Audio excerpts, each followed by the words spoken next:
Welcome to Wheelock Latin, Chapter 6. In this chapter, we learn the future and imperfect of sum. The Latin verb for to be is sum esse fui futurum.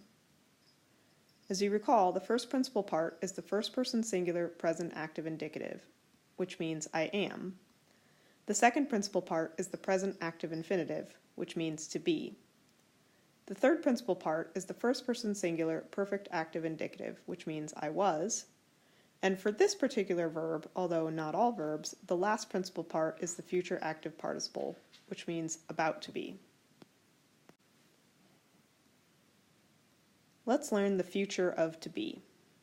The future of to be is ero, eris, erit, erimus, eritus, erunt. This translates to I will be or I shall be, you will be, he, she, it will be, we will be or we shall be, you all will be, and they will be.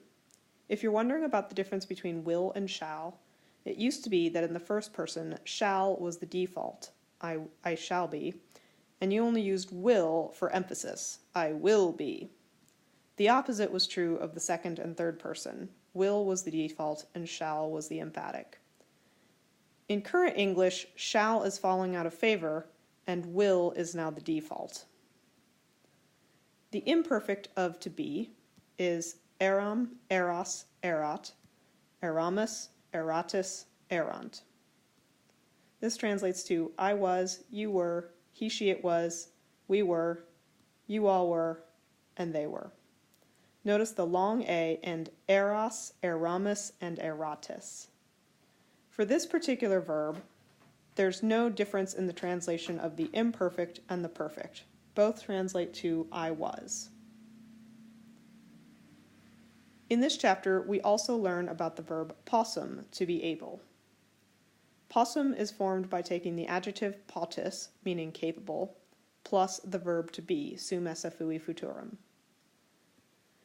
The is of potus is the ending, and the stem is pot. So you would expect the first person singular to be pot plus sum, potsum, but a t before an s becomes another s, so pot plus sum becomes possum. In the present tense, this verb is possum, potes, potest, possumus, potestis, possunt. You'll notice sum es est, sumus estis sunt is at the end of this word.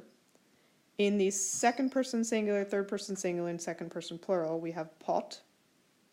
And the remaining forms, we have pos. This translates to I am able or I can. You are able, you can. He, she, it is able, he, she, it can, etc., etc., etc. In the future tense, we take the forms of to be and add them on to the stem pot. All of these forms start with an E, so the T never changes to an S. Potero, poterus, poterit, poterimus, poteritus, poterunt. This translates to I will be able, you will be able, etc.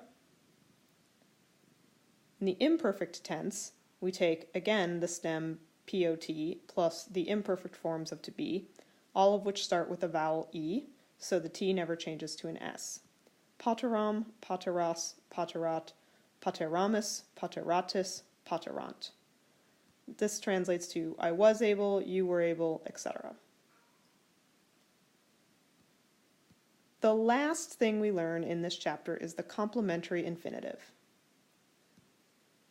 With our verb possum, you expect a complementary infinitive.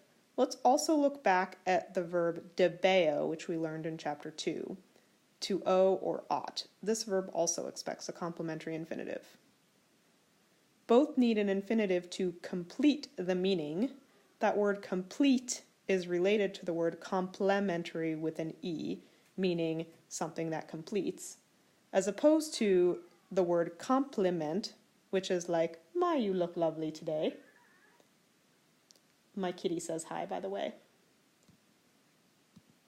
So in the sample sentence, si ero me monera debes, if I err, you ought to warn me.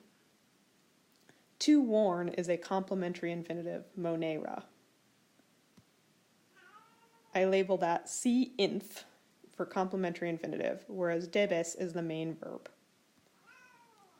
In the last sentence, amicus meus remanera non poterat. My friend was not able to stay. Remanera, to stay, is the complementary infinitive, and poterat is the main verb. That's the end. Let's see if we can get Flavia to say hi on cue. Flavia! Okay. Flavia says, feed me now. Bye.